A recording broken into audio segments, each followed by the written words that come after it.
ज़फ़र बोले के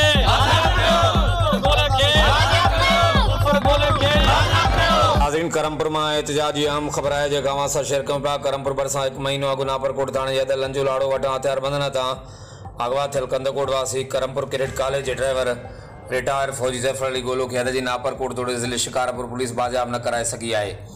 मुगी जी बाजियाबी लाइ वारसन पारां लंजू लाड़ो वटि इंडस हाईवे रोड बंद करे एहतजाजी कैंप की सूरत में धरणो हयो वियो आहे। मुज़ाहिरीन पुलिस की नाअहली खिलाफ सख्त नारेबाज़ी कंदे मुगी जी तुरत बाजियाबी जो मुतालबो कियो आहे। इंडस हाईवे ते धरणे सबब रोड के बिन्हीं पासन खां मुसाफ़िर गाड़ियुनि जूं डिघियूं कतारूं लगी वयूं।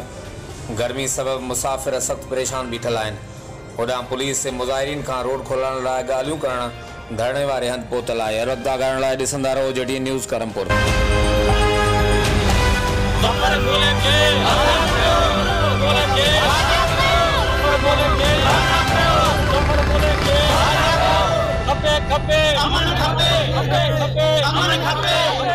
एक मिनट